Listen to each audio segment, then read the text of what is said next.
बच्चों, आज हम पढ़ेंगे क्लास 9 का लेसन डेमोक्रेसी। डेमोक्रेसी क्या होता है? डेमोक्रेसी एक ऐसी सरकार होती है जो लोगों द्वारा चुनी जाती है। ठीक है, it is a form of government in which the rulers are elected by the people. इस लेसन में हमको डेमोक्रेसी का एडवांटेज, उसका डिसएडवांटेज, उसके फीचर्स पढ़ने हैं और कुछ एग्जाम्पल से हम समझेंगे कि क्या ये डेमोक्रेटिक कंट्री है या नहीं। चलिए देखते हैं। चलो बच्चों, एक एग्जाम्पल देखते हैं कि डेमोक्रेटिक का क्या फीचर होना चाहिए। पहला एग्जाम्पल है हमारा पाकिस्तान का। General Parvez Musharraf was the military general of Pakistan. He organized a military coup and took the power in his hand. Pakistan में वहाँ की आर्मी में परवेज मुशर्रफ जनरल के पोस्ट पे थे और उन्होंने क्या किया, रातों रात अपना एक वहाँ की सरकार को हटा के और खुद को वहाँ का प्रेसिडेंट घोषित कर दिया। He designated himself as the president of Pakistan. He conducted a referendum in 2002 granting him the extension for 5 years. और प्रेसिडेंट बनने के बाद उन्होंने क्या किया, वोटिंग करवाया लोगों से और वोटिंग में उन्होंने कहा कि मैं 5 साल तक यहाँ का प्रेसिडेंट बना रहूँगा।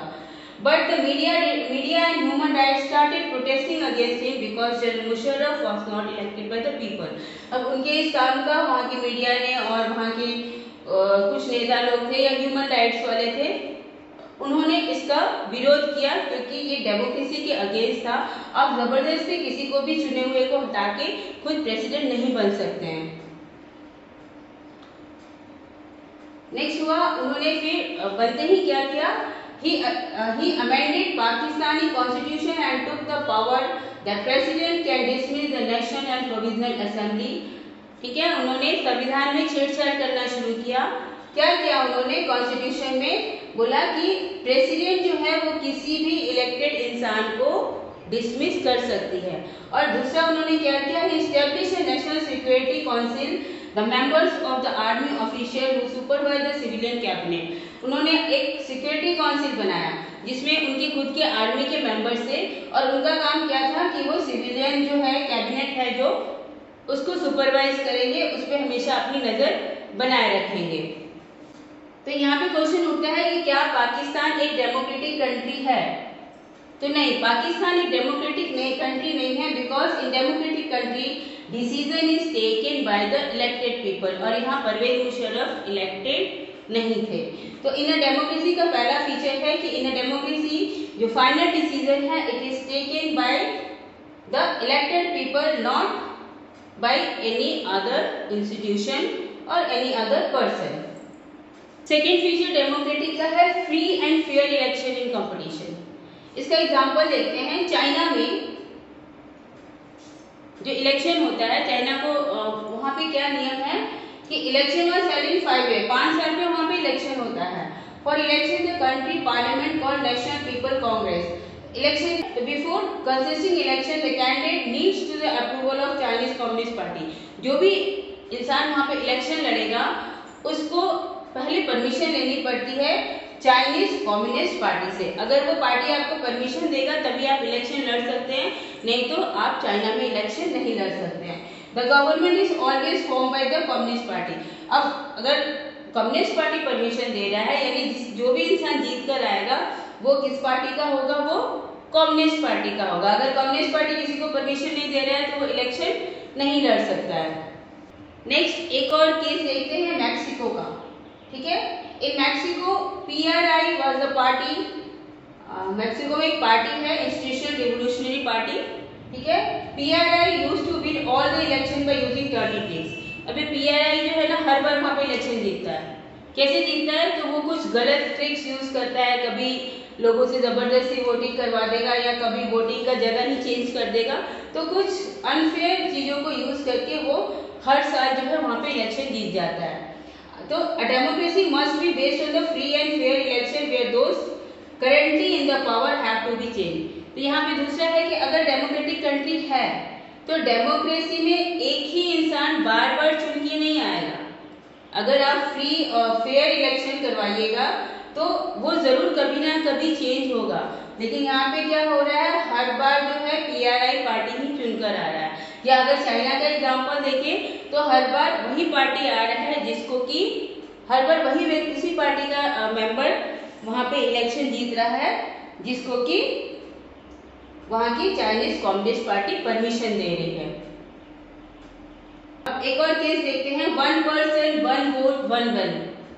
ठीक है, यहाँ पे एग्जाम्पल है, in a democracy each person whose age is 18 and above must have the 1 vote 1 value। जिसका भी एडल्ट फ्रेंचाइजी जो हमारा है, जो भी इंसान जिसका की उम्र 18 से ऊपर है उसको वोट देने का अधिकार है, एक वोट का एक वैल्यू। ठीक है, Until 2050 Saudi Arabia women did not have the voting right. अब यहाँ पे कुछ एग्जाम्पल दिए हैं। सऊदी अरेबिया में 2015 तक औरतों को वोट देने का अधिकार नहीं था।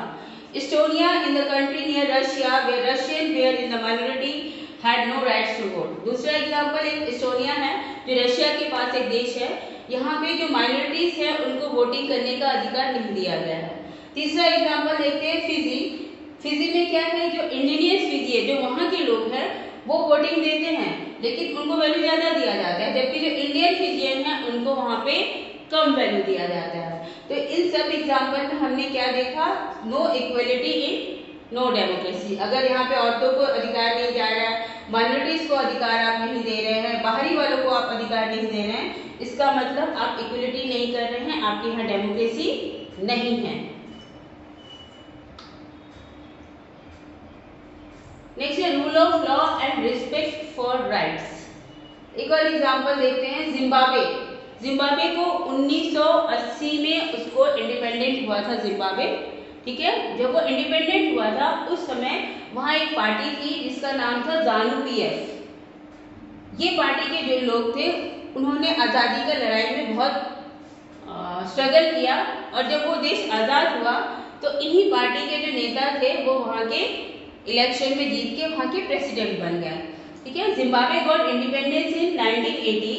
At that time, a party, ZANU PF party, had a great role in freedom fighting, and Robert Mugabe was the leader of ZANU PF party। उस पार्टी के लीडर थे रॉबर्ट मुगाबे और after independence he became the president of Zimbabwe. जब आज़ादी हुआ उसके बाद वहाँ इलेक्शन हुआ और इलेक्शन में रॉबर्ट मुगाबे जो है वहाँ के प्रेसिडेंट बन गए। Then he changed the constitution in his favor। और प्रेसिडेंट बनते ही उन्होंने क्या किया, कॉन्स्टिट्यूशन को अपने अनुसार उन्होंने चेंज करना शुरू कर दिया। Opposition party where harassed. ठीक है, पहला काम उन्होंने क्या किया, ऑपोजिशन वालों को तंग करना शुरू कर दिया। दूसरा, TV, newspaper and radio were controlled by the government. TV पे अपना कंट्रोल कर दिया, रेडियो पे कंट्रोल कर दिया और यहाँ तक कि जुडिशरी पर भी उन्होंने अपना कंट्रोल करना शुरू कर दिया। तो यहाँ पे जो है वो रूल ऑफ लॉ को कोई रिस्पेक्ट नहीं दे रहे हैं, वो सिर्फ अपना सोच रहे हैं कि हम एक बार बन गए तो ऐसा कुछ चेंज करें कि हर बार हम ही प्रेसिडेंट बनकर आए। तो ये भी डेमोक्रेसी नहीं कहलाएगा, because a democratic government rule with in limits set by the constitution law and citizen right. Democracy जो है वो कॉन्स्टिट्यूशन के अनुसार चलेगा और वहाँ पे सिटीजन राइट्स के रूल, जो भी सिटीजन के राइट्स है उनको रिस्पेक्ट दी जाएगी। आप न्यूज़पेपर या मीडिया पे या जुडिशरी पे कोई प्रतिबंध नहीं लगा सकते हैं। Summary of the definition. अब चलिए हम एक समरी देखते हैं। Democracy is a form of government in which ruler are elected by the people. शुरू में ही मैंने आपको बताया था कि डेमोक्रेसी क्या है, एक ऐसी गवर्नमेंट जहाँ पे लोग जो हैं चुनते हैं अपने शासक को। Ruler elected by the people take a major decision. Pakistan में क्या था, रूलर जो है जो लोगों ने इलेक्ट किया था वो डिसीजन नहीं ले रहे थे, डिसीजन परवेज मुशर्रफ ले रहे थे। Election offer a choice and fair opportunities to the people to change the current government। China और मेक्सिको में हमने क्या देखा, एक ही सरकार चल रही थी बार बार, तो इलेक्शन जो है वो फ्री और फेयर तरीके से होना चाहिए और गवर्नमेंट को चेंज होना भी जरूरी है।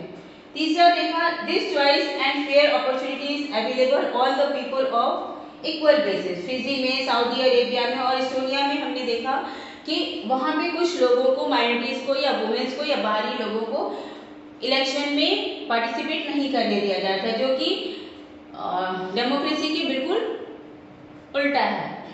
The exercise of the choice leads to the government limit set up by the constitutional reason. और जिम्बाब्वे में हमने क्या देखा कि कॉन्स्टिट्यूशन के अनुसार वहां की सरकार नहीं चल रही थी, सरकार ने आते ही क्या किया, कॉन्स्टिट्यूशन में छेड़छाड़ करना शुरू कर दिया। तो ये सारा हमने अभी तक इस लेसन में देखा। तो डेमोक्रेसी इनको हम नहीं कहेंगे, क्योंकि ये सारे फीचर्स इन सभी देशों में डेमोक्रेसी से अलग थे।